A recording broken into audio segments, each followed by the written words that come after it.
হরে কৃষ্ণ। নমঃ বিষ্ণুপাদায় কৃষ্ণপ্রেষ্ঠায় ভূতলে শ্রীমতে ভক্তিবেদান্ত স্বামী নীতি নামিনে নমস্তে সারস্বতে দেবে গৌরবাণী প্রচারিণে নির্বিশেষ শূন্যবাদী পাশ্চাত্য দেশ তারিণে।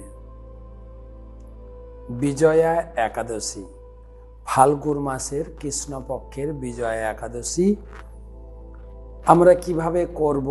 অন্যান্য একাদশীর মতো একই রকম এই একাদশী শুদ্ধভাবে, শুদ্ধ মনে, শুদ্ধ চিন্তায় এবং সৎ কাজে একাদশীকে ভালো করে বরণ করে নিতে হবে। বিজয়া একাদশী আপনি যদি সঠিকভাবে, সঠিক নিয়মে এবং সঠিক পথ নির্দেশে এই একাদশী পালন করেন, জীবনে বিজয় আসবেই, অর্থাৎ জীবনের সাফল্য নিশ্চিত। গীতায় ভগবান বলেছেন, নেয়াবি ক্রমণা সহস্তি প্রত্যাবায় ন বিদ্যতে স্বল্পমপস্য ধর্মস্য ত্রায়ত মহত ভয়ান।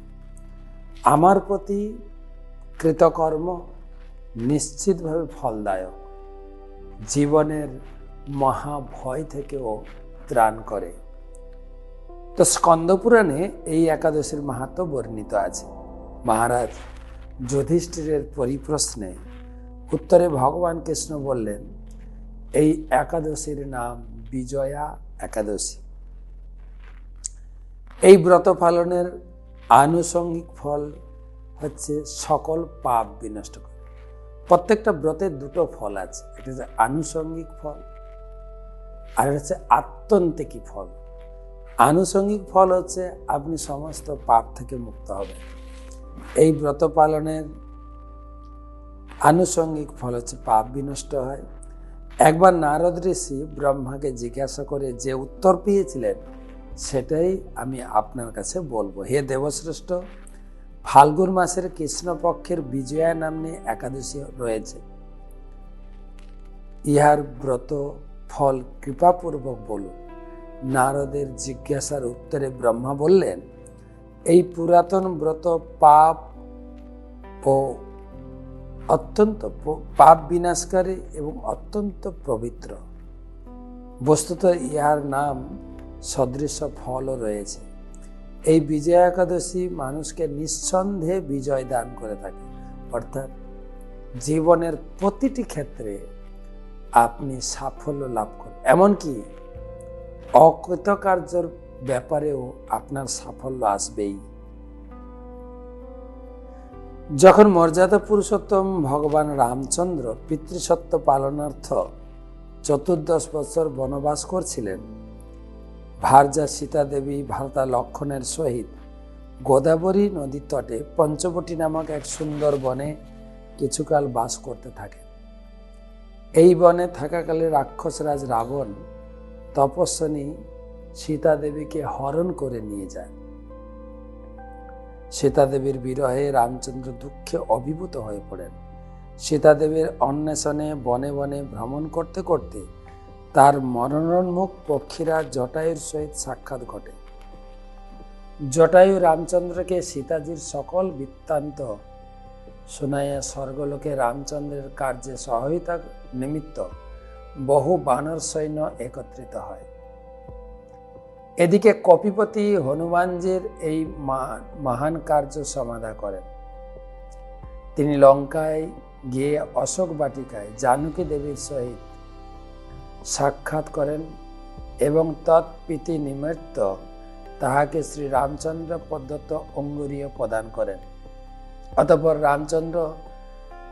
রামচন্দ্রের নিকট ফিরিয়া আসিয়া সীতা দেবী সকল বৃত্তান্ত তৎসমীপে নিবেদন করেন। শ্রী হনুমানজির বাক্য শ্রবণের পর শ্রী রামচন্দ্র মিত্রবর সুগ্রীবের সহিত পরামর্শ করে লঙ্কা যাত্রার সকল সংকল্প করলেন এবং বিশাল বানর সেনানী সহ সমুদ্র তটে এসে ভ্রাতা লক্ষণকে বললেন, হে সৌমিত্র, কি প্রকারে এই তিমি মকরাদি ভয়াবহ জলজন্তুপূর্ণ অগাধ সমুদ্র পার হওয়া যায় লক্ষণ বললেন, হে পুরাণ পুরুষোত্তম, আপনি আদিদেব। এই দ্বীপে বগদালভ নামক এক ঋষি রয়েছেন। হে রাঘব, এ স্থান হতে মাত্র অর্ধ যোজন দূরে তার আশ্রম। হে রঘুনন্দন, তিনি ব্রহ্মার সাক্ষাৎ পেয়েছেন। হে রাজেন্দ্র, এই শ্রেষ্ঠ ঋষিকে সমুদ্র উত্তরণের উপায় জিজ্ঞাসা করা যায়। লক্ষণজির এই সুন্দর পরামর্শ শ্রবণ করে ভগবান রামচন্দ্র বগদালভ মুনি ঋষির আশ্রমে উপনীত হয়ে অত্যন্ত নৃতস্বরে নতশিরে তাকে নিবেদন করলেন। সর্বজ্ঞ ঋষি জানতে পারলেন তিনি হচ্ছেন পরম পুরুষোত্তম রামচন্দ্র, আমার আরাধ্য দেবতা। রাবণ বধাদি কোনো বিশেষ কার্যবশত মনুষ্যরূপ ধারণ করে এই জগতে বিচরণ করছে। ঋষিবার জিজ্ঞাসা করলেন, হে প্রভু রামচন্দ্রজি, কি উদ্দেশ্যে আপনার এর সাথে এই স্থানে শুভাগমন হয়েছে? ভগবান বললেন, হে বিপ্র, আপনার কৃপায় রাক্ষস গণেশের যুদ্ধ করিয়া লঙ্কা বিজয়ের জন্য নিজ সৈন্যবাহিনী সহ এই সমুদ্র তটে এসেছি। হে মণিগণ, যে প্রকারে এই সমুদ্র পার হওয়া যায় তার দিক নির্দেশনার উপায় জানতে আপনার সমীপে উপস্থিত হয়েছি। মণিবর বলেন, হে রামচন্দ্র, আমি সকল ব্রতের মধ্যে আপনাকে একটা উত্তম ব্রত সম্বন্ধে বলবো, যার পালনে আপনার বিজয় অবশ্যম্ভাবী হইবে। রাক্ষস সমেত লঙ্কা বিজয় করে আপনি কীর্তির অধিকারী হবেন। আপনি একাগ্র চিত্রে সেই ব্রত পালন করুন। হে রাম, হে প্রভু, হে পুরুষোত্তম, ফাল্গুন মাসের কৃষ্ণপক্ষে বিজয়া নামনি এই একাদশী ব্রত আগত প্রায়। এই ব্রত পালনে আপনি নিঃসন্দেহে বানরগণ সহিত সমুদ্র উত্তীর্ণ হতে পারবেন। হে রামচন্দ্রজি, এই ব্রতের বিধি পালন করুন। দশমীর দিন জলপূর্ণ কলস পাত্রের উপর ভগবান বিষ্ণুর মূর্তি স্থাপন করে আপনি সংকল্পবদ্ধ হন। পরদিন প্রাতে পবিত্র নদীতে স্নানাদি কার্য সারবেন। পবিত্র নদী মানে গঙ্গা, যমুনা, সরস্বতী আপনার পাশাপাশি থাকবে, স্নান করবেন।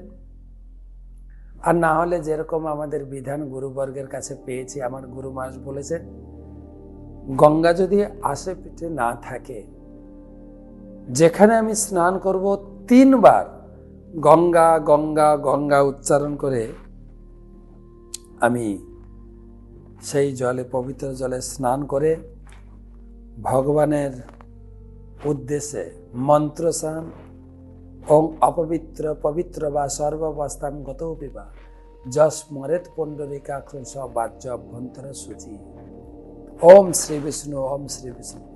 এভাবে অন্তর আর বহির পবিত্র পবিত্র বস্ত্র ধারণ, তিলক ধারণ করে ভগবানের জাগরণে মঙ্গলারতি, ধূপ, দীপ, চামর আদি পবিত্র উপাচার দিয়ে ভগবান বিষ্ণুর বা ভগবান রাধা কৃষ্ণের, গৌর নিতাই, জগন্নাথ, বলদেব, সুভদ্রা মহারাজ মঙ্গল আরতি করবেন।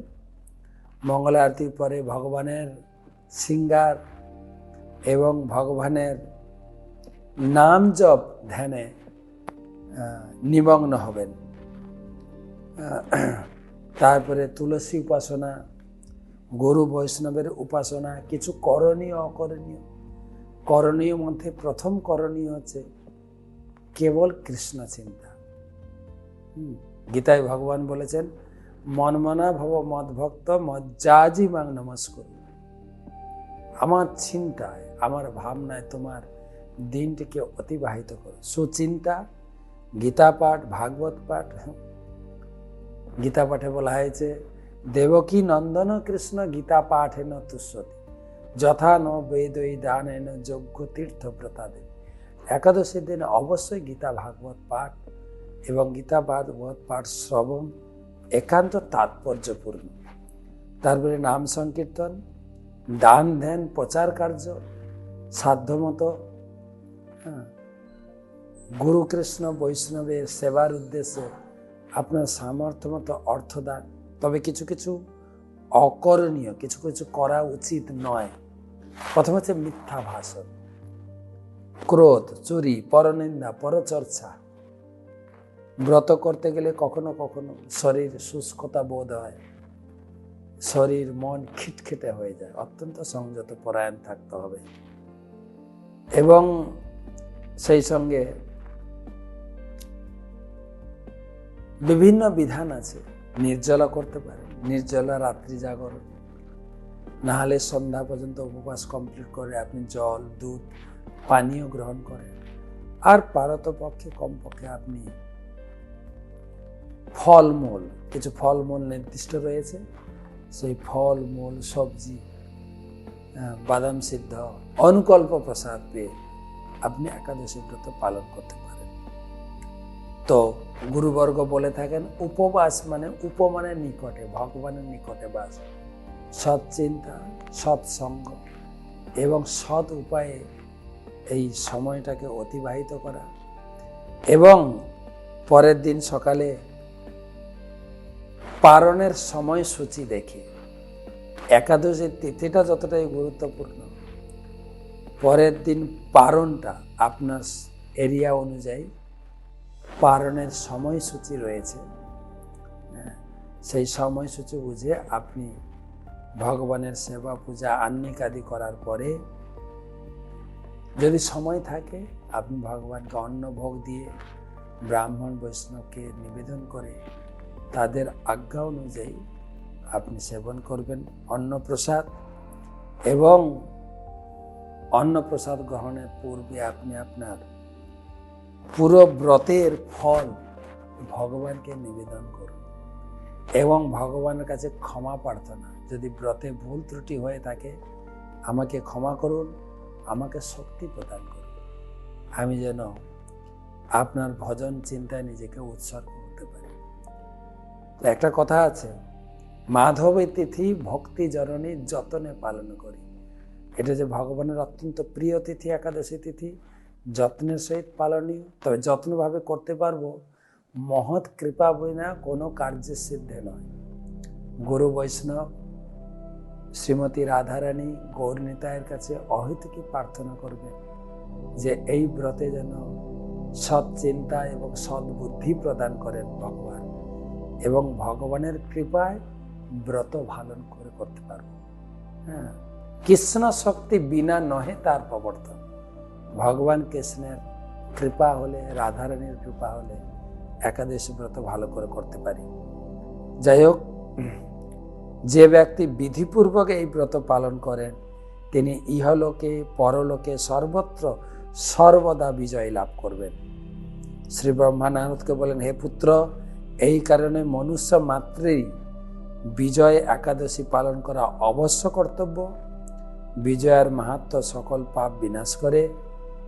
এই মাহাত্ম্য পঠন বা শ্রবণ দ্বারা বাজপেয় যজ্ঞের ফল লাভ হয়। ভগবানের কাছে প্রার্থনা করি আপনার একাদশী ব্রত সুসম্পন্ন হোক, আপনি ভগবান শ্রীকৃষ্ণের পদ প্রার্থনায় আপনার জীবন বিজয় প্রাপ্ত হোক। হরে কৃষ্ণ।